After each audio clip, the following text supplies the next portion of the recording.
جس نے زندگی فدا کر دی آپ پر، اس کو آپ تماشا مارتے ہو منہ پر؟ جس نے اپنا خون پسینہ لگا دیا آپ پر، آپ اس کو رلاتے ہو، آپ اس کو پریشان کرتے ہو؟ جب آپ پیدا ہوئے تھے بے پناہ خوش تھے کہ میرے گھر رحمت آئی ہے، لڑکی پیدا ہوئی ہے، اس کا صلہ 15 سال میں نوجوان بچی دے رہی ہے کسی کے ساتھ بھاگ کر۔ میرے گھر لڑکا پیدا ہوا، وارث آیا ہے، بہت فخر محسوس کر رہا تھا باپ۔ جب باپ کو ایک وارث ملتا ہے نا، اس کو پوری دنیا مل جاتی ہے۔ اس کا صلہ نوجوان دے رہا ہے ڈرگز میں انوالو ہو کر۔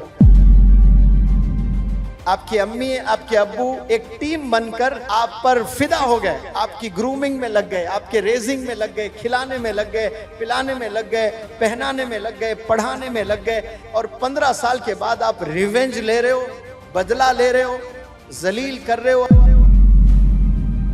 والدین پیارے بچوں مر جاتے ہیں، قسم خدا کی ان کی دعائیں زندہ رہتی ہے۔ والد تو انتقال ہو گیا، والد کی دعا زندہ رہتی ہے۔ ماں انتقال ہو گیا، ماں کی دعائیں زندہ رہتی ہے۔ میں گارنٹی سے کہتا ہوں 50 اور 60 سال کے جتنے بھی والدین اس روح زمین پر ابھی زندہ ہیں، ان میں 80% پریشان ہیں اپنے بچوں کو لے کر، اپنے ہی بچوں کو لے کر پریشان ہیں۔ اور جب آپ لوگ پیدا ہوئے تھے بے پناہ خوش تھے کہ میرے گھر رحمت آئی ہے، لڑکی پیدا ہوئی ہے، میرے گھر لڑکا پیدا ہوا، وارث آیا ہے، بہت فخر محسوس کر رہا تھا باپ۔ جب باپ کو ایک وارث ملتا ہے نا، اس کو پوری دنیا مل جاتی ہے۔ اور ایک بیٹی پیدا ہوتی ہے تو باپ بے پناہ خوش ہو جاتا ہے، یہ تو رحمت آئی ہے اللہ کی، بے پناہ۔ پیسے نہیں تھے، کہاں کہاں جا کر دوسروں سے ادھار لے کر دعوتیں کرنے لگا، بہت خوش تھا، بچوں کو اچھے اچھے کپڑے لانے لگا، کھلونے لانے لگا۔ جیب میں پیسے نہیں ہیں لیکن دوست سے ادھار لے کر چھوٹے چھوٹے کھلونے، جا کر بازار سے چاکلیٹ لانے لگا، آئس کریم کھلانے لگا، پارک لے جانے لگا، کیا کیا سب کرنے لگا۔ اس کا صلہ 15 سال میں نوجوان بچی دے رہی ہے کسی کے ساتھ بھاگ کر۔ اس کا صلہ نوجوان دے رہا ہے ڈرگز میں انوالو ہو کر۔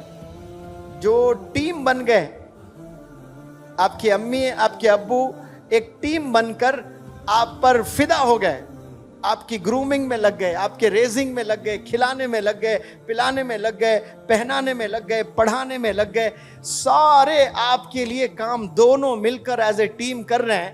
اور 15 سال کے بعد آپ ریونج لے رہے ہو، بدلہ لے رہے ہو، ذلیل کر رہے ہو اپنے والدین کو۔ سوچنے کی بات ہے، جس نے زندگی فدا کر دی آپ پر، اس کو آپ تماشا مارتے ہو منہ پر؟ جس نے اپنا خون پسینہ لگا دیا آپ پر، آپ اس کو رلاتے ہو، آپ اس کو پریشان کرتے ہو؟ سوچیں تھوڑا سا، آپ اکیلے تنہا کبھی ایسا بھی سوچیں؟ جیسا آپ سوچتے ہو ویسا تو سوچ رہے ہیں، سب سوچ رہے ہیں۔ کبھی آپ میں جو بول رہا ہوں نا، اس پوائنٹ آف ویو سے بھی سوچئے گا، ارے ہاں بھائی سر جو بول رہے ہیں صحیح تو کہہ رہے ہیں۔ دونوں مل کر یہ زندگی فدا ہو گئے میرے پر، مجھ پر اپنے آپ کو کھپا دیے، یہ دونوں میرے لیے ہی جی رہے ہیں لوگ۔ ان کا کوئی اور مقصد نہیں ہے، کوئی ایم نہیں ہے، بس ان کا ایم یہ ہے کہ مجھے پڑھائیں، مجھے کھلائیں، مجھے پہنائیں، مجھے اچھی زندگی دیں۔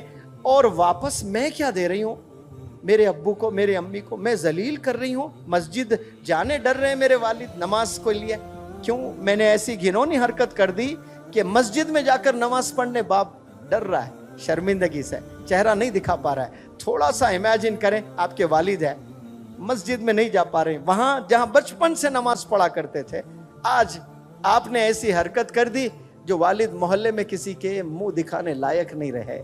آپ کی حرکتوں سے ڈرگز میں انوالو، شرم آ رہی ہے باپ کو، گلیاں بدل کر دوسرے گلیوں سے جا رہا ہے۔ یہ نوجوان ایسے تحفے دے رہے ہیں اپنے والدین کو۔ فخر محسوس کرنا، پراؤڈ فیل کرنا، ڈیڈ آپ کے مام پراؤڈ فیل کرنا، میری بیٹی، خوش ہونا والدہ۔ والدین پیارے بچوں مر جاتے ہیں، قسم خدا کی ان کی دعائیں زندہ رہتی ہے۔ جو دعائیں آپ لوگ کو کیے تھے نا وہ ماضی میں، کبھی راتوں میں کیے، کبھی جمعے میں کیے، کبھی روزے کی حالت میں کیے، کبھی افطار کرتے ہوئے آنکھ سے آنسو بہائے آپ لوگ کے مستقبل کے لیے۔ والد تو انتقال ہو گیا، والد کی دعا زندہ رہتی ہے۔ ماں انتقال ہو گیا، ماں کی دعائیں زندہ رہتی ہے۔ تو دیکھنے کے لیے والدین زندہ نہیں ہوتے ہیں، لیکن وہ دعائیں زندہ رہتی ہیں اور وہ دعائیں آپ کو بلندیوں پر لے جاتی ہیں. اور آج اف بھی نہیں کہنا ہے, آپ اف تو دور ہاتھ بھی اٹھا رہے ہیں, تیز آواز میں بات کر رہے ہو, اونچی آواز میں بات کر رہے ہو, والدین کو رلا رہے ہو آپ لوگ. یہ رویے کو بدلیے, آپ ریسپیکٹ کرنا شروع کریں, پھر دیکھیں انشاءاللہ اللہ کیسے آپ کو چمکائے گا. سب لوگ کو چمکنے کا شوق ہے, کامیابی کا شوق سب کو ہے. فارمولہ آپ کے پاس گھر میں ہے, کامیاب ہونے کا فارمولہ آپ کے گھر میں ہے, دین میں بھی دنیا میں بھی. جنت میں جانا چاہتے ہو تو باپ دروازہ ہے, باپ کو رلا کر دروازہ لاک پڑا ہوا ہے, نہیں جا پاؤ گے آپ. ماں کے قدموں کے نیچے جنت ہے, ماں کو رلا کر, ماں کو ستا کر جنت کے خواب نہ دیکھا کریں آپ لوگ.